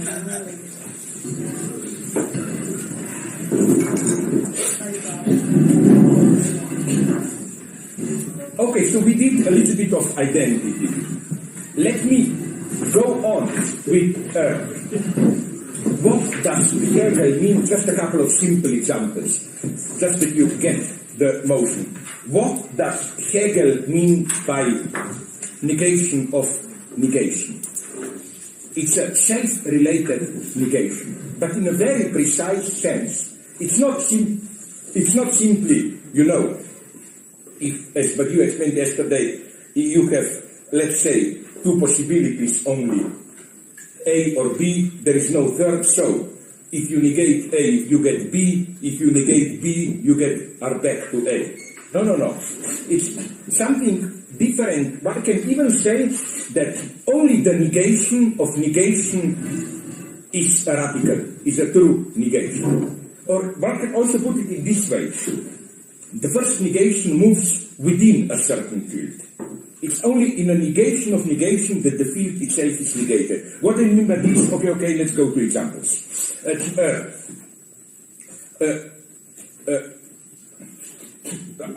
I think I use a little bit of this, if you know it, but it's not so popular, which I like. This theological book of debate that I'm engaged with, Monstrosity of Christ, with that theologist John Milbank. I think I refer there to Wagner, Richard Wagner.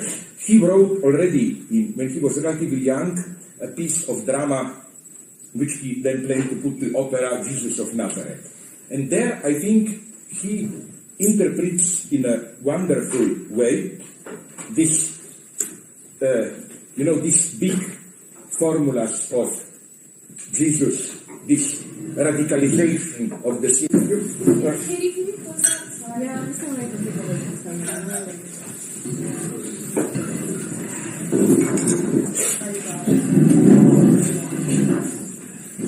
Okay, so we did a little bit of identity. Let me go on with what does Hegel mean? Just a couple of simple examples, just that you get the motion. What does Hegel mean by negation of negation? It's a self-related negation, but in a very precise sense. It's not simply, you know, but you explained yesterday, you have, let's say, two possibilities only, A or B, there is no third, so if you negate A, you get B, if you negate B, you get R back to A. No.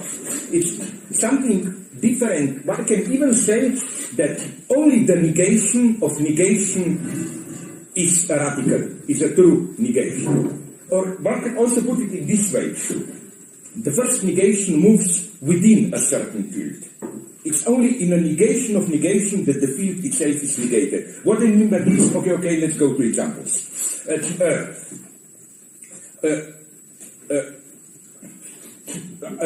I think I use a little bit of this, if you know it, but it's not so popular, which I like. This theological book of debate that I'm engaged with, Monstrosity of Christ, with that theologist John Milbank. I think I refer there to Wagner, Richard Wagner. He wrote already, when he was relatively young, a piece of drama which he then planned to put to opera Jesus of Nazareth.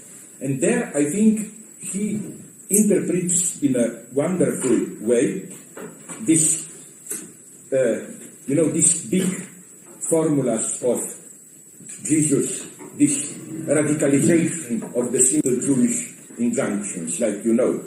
it's not only if you have sex with a woman, with illegitimate outside marriage sex that you see, it's already if you desire that, or all these famous asymmetrical formulas, or if somebody, not eye for an eye, but if somebody's... How does Wagner interpret this? He gives a wonderful example, for example, of sex. Wagner starts with the simple opposition between sex within marriage, let's call it legal sex, and, how should we call it, illegitimate sex, cheating or whatever. And then he says, of course, first one is the domain of the law, legal sex, and then he says, but not only is illegitimate sex sinful, but sex within marriage, which is not grounded in love, is even a greater sin. And then he does a wonderful rhetorical term where he says, because illegitimate sex doesn't undermine marriage from within. It's just from the outside it transgresses marriage. But he says, sex in marriage without love ruins the idea of marriage from within. It's a kind of a corruption from within, which is why this is the truth. You get my point. If, for Wagner, sex outside marriage is a simple negation of a proper sex, sex in marriage without love is the negation of a negation in the sense of radical destruction, the true catastrophe. And then, very nicely, in a way, with reference to Proudhon, Wagner does the same with property and theft. He says, okay, we have legal property, of course it's bad to steal. But then he says, if you have legal property with which you exploit others, it's even worse than theft, because you undermine the ethical foundations of the notion of property from within. So, this would be at a very elementary level what Hegel aims at, which is negation of negation. You start with an external opposition. Let's say legal marriage sin. But then you discover that the legal term already contains its own much more radical negation, which, as it were, explodes, undermines the entire field. In other words, at the level of, for example, property. We have property and theft, but the ultimate result is, the saying of Proudhon that property as such already is theft. It means you isolate it, steal it from the collective, and so on and so on. This is the mechanism, that first you have the external negation, and then you discover how the first term already is, in this sense, its own negation. Property already is theft. In Hegel, you find this, and that's the whole point of Hegel, in a wonderfully precise way apropos of the dialectic of law and crime. The elementary relationship is, of course, one of transgression. We have property, we have the law, and we have its violation, crime. And then people usually think that the Hegelian dialectics is a kind of a negation of negation through judicial punishment. No, like rule of law, somebody breaks the law, negation, punishment is the negation of negation. No, I find many things very important here, where I'm fully Hegelian, up to the point of madness. For example, to shock you, what is Hegel's defense of death penalty, That it's the ultimate recognition of the criminal as a free human being. He said, the only way to treat a criminal respectfully is to punish him, because only by punishing him fully you treat him as a proper autonomous human being. And incidentally, reading sometimes some kind of weird politically correct stuff, I tend almost to agree with it, because it sounds very politically correct, namely this duality which you sometimes find. How, for example, if a white man does something horrible, it's bad. If a black guy does it, it's victim, slave, circumstances, blah, blah. Of course this is true, but all I'm saying is we are walking in dangerous waters there, because it's also, you are also depriving him or her of the autonomy. This is what is always false in this self-flagellation, self-humiliation of whites, We want to be guilty for everything. Even if there is now a civil war in some African independent states, these are still all consequences of our colonialism, etc. It is as if we whites, sometimes it reads like this, want to say, if we can no longer be white man's burden in the sense of we take care for and are good colonial, that at least we want to be the ultimate bad guys, like whatever happens we are responsible for. But I claim that often, how should I put it, there is a hidden arrogance in this. Like in, who wrote, okay, so that I don't get lost in it again. Read the one whom I really appreciate, and he's not a soft liberal. If there was a hardliner, it's him, Franz Fanon. Yes. Read the last pages of his That Black Skin, White Masks, where he says it's a wonderful, I claim, manifesto avant la lettre against political correctness.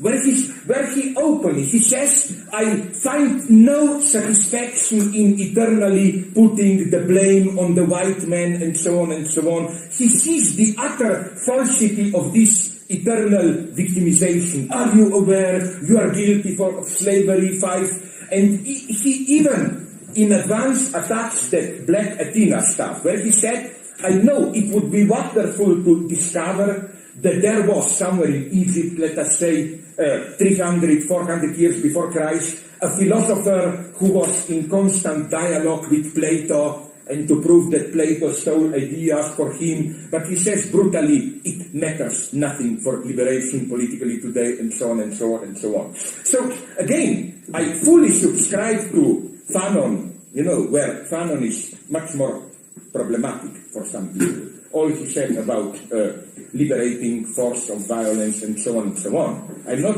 a soft guy here. All I'm saying is beware of this, how should I call it, beware of this, there is a way to humiliate yourself, which is really a perverted way to reassert your priority. For example, look at how in the politically correct universe, de facto, how it works, how you are allowed to assert your identity. Did you notice how the zero-level standard is WASP, a white Protestant man? There, if you assert your identity, if you say, I want my culture, my rituals, you're worse than Nazi. Then the logic is that, I'm very brutal here, but unfortunately I claim it works like this in reality. The further you go, the more they are allowed. If Inuits or Native Americans assert their identity, oh wonder, they do, then the more you approach it, the worse it goes. Blacks, it's still okay, suspicion begins. Then with Italians, no. Mexicans is okay. Italians, suspicion began. Catholics, but with white. Now this, you will say, but this is correct. The people who are closer, as in racist way, who were more oppressing, should have. It is true.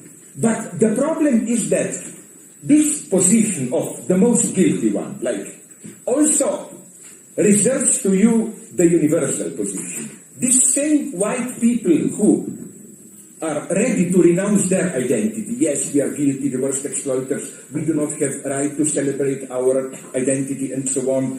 These same white people nonetheless usually act as the one who are, to put it bluntly, teaching all others how to reassert their identity.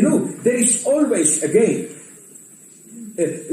this lie that in renouncing your particularity as a white man, you secretly reassert your universality. There is a trick there. So I claim that the best this is the true victory over colonialism. When, of course, they did it with a little bit of irony. I remember when Margaret Thatcher visited China. I don't know when it happened, when she was or even after, I think it was after her deposition, the Chinese president in a toast said, we should be nonetheless, in spite of all the horrors, be grateful to British colonization of Hong Kong, Shanghai. It did shake us out of our lethargy and so on and so on. Only the one who is already free can do this. The message was, we can say this because you are really no longer our master. We are in now. They no longer need to play this game, but and so on and so on and so on, no? So, okay, but nonetheless, so to go back to my point, with Hegel, yes, I was with punishment and so on. This is not the main point of Hegel, that you have the law gets alienated or negated in the crime, and then the negation of negation, the punishment, the rule of law is re-established. This dialectic is, as it is very clear in Hegel, is, as it were, and if you look at when Hegel speaks about founding of states, great heroes, and so on, with another much more interesting dialectics, which is the opposite dialectics, that it is not that crime is a subspecies of law, part of the self-mediation dialectic of law, in the sense of, again, law, transgression of the law, crime, re-establishment. No, it is that law itself is a moment of crime, in the sense of law is universalized crime. Law is the crime. With Hegel, for example, he is very open here when he speaks, he can be quite brutal there, about great heroes, founders of state. He said, these are criminals who impose their crime as universal. And at that point, so that it is rather law, the rule of law, which is a subspecies of crime, as it were.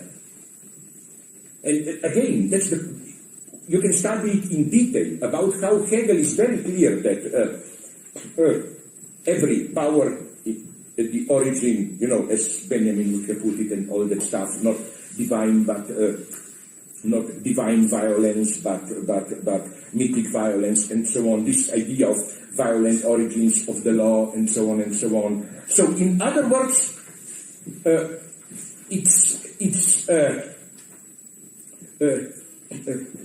okay, maybe this is enough for today. I would prefer to go into this stuff more in detail. Tomorrow we already did all the retroactivity stuff. Let's go a little bit on as far as we can, and then tomorrow we conclude Hegel, if it's okay with you, and then the last day we can maybe do some general stuff which is still connected with Hegel, ethics of psychoanalysis and so on, all that stuff. Okay, one way to make clear what I was aiming at in this reading of Hegel would have been the distinction between potentiality and virtuality. You know that pupil, okay, he refers to Badiou, the half-father of this speculative term, speculative realism, Quentin Meillassoux.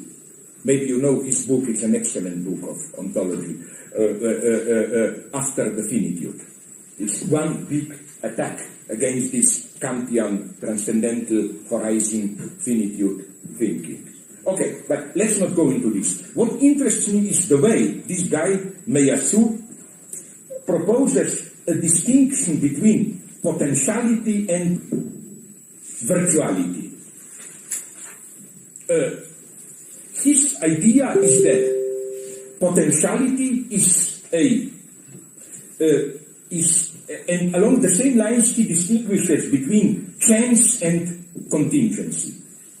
Potentiality is something possible that can happen, but it is as such already inscribed as a possibility within the frame of what is possible at a certain level. For example, if you throw a dice, how you call it now, with 6 numbers, you have 1 6 that it will be, I don't know which number, 1, 2, 6 or whatever, no? So, of course, you can say that if you analyze it in detail, it's not a change, but let us say at least it appears. So you throw it, one of the numbers will appear. It's a change and it's a potentiality.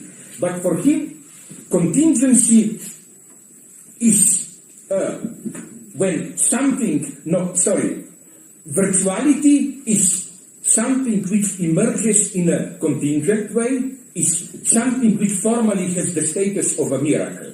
This would be what Badiou called an event, something which emerges and which precisely you cannot reduce it to the set of what already pre-exists.